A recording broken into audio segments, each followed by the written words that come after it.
themselves their masks. The entire hospital staff was like, this is private property. You can't come in here. You don't have a warrant. I could see why the hospital staff would be defending that space, because that is there for patient care. That is for the sick or the infirm people to get care. They're not there to, administer ice and arrest people. And it created a whole total disruption, total chaos.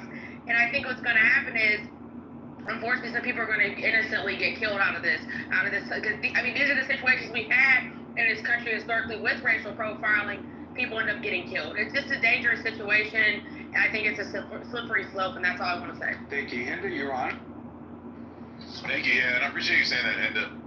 I had the exact same thing.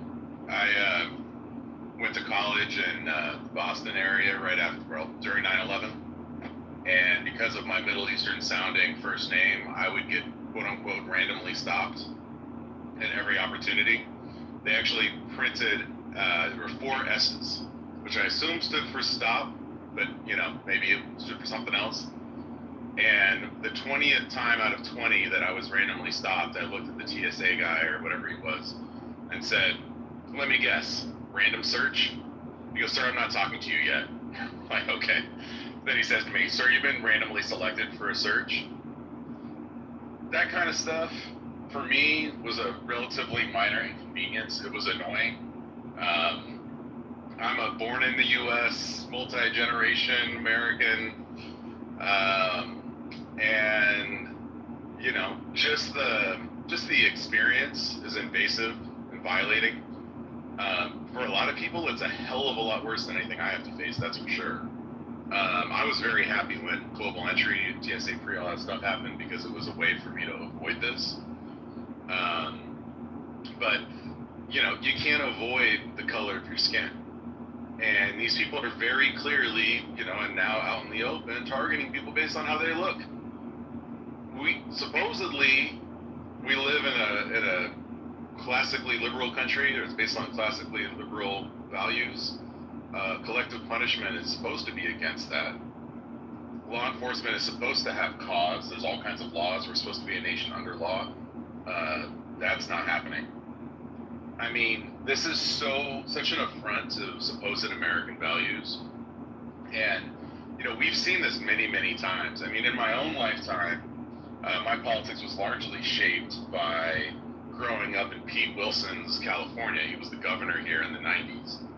And his main thing was blaming immigrants for everything, right? They were the scapegoat for any problem that anyone ever had. And he went real hard after, the quote-unquote illegals.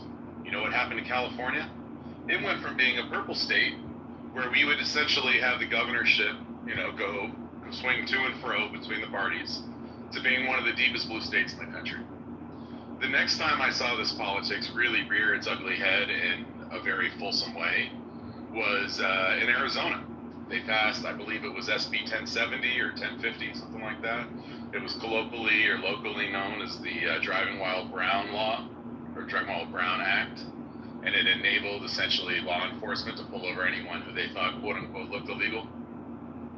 And you know what that did to Arizona? It turned Arizona from being the bastion of conservatism into being a purple state where most of the statewide offices are held by Democrats. This is terrible on a humanitarian scale. It's terrible for our democracy because it's people not following the laws. I refuse to call ICE law enforcement at this point because that's not what they're doing. They're selectively choosing who they want to terrorize. I mean, that bullshit, and pardon my language, in MacArthur Park, of dressing up like they're doing some kind of, military exercise, like they're trying to intimidate North Korea. But the quote-unquote opponent is Angelenos, the people of Los Angeles. Like, are you kidding me? There's going to be a political price to pay, and I feel terrible for the people who are getting caught up already. And I have to say, as a Jewish person, the famous poem, which I never get exactly right, of, first they came for the gypsies, and I wasn't a gypsy, so I said nothing, and then so on and so forth with the Jews and the homosexuals and so on and so forth. This is how this moment feels to me. Like, I already know people directly who have been profiled, who are citizens,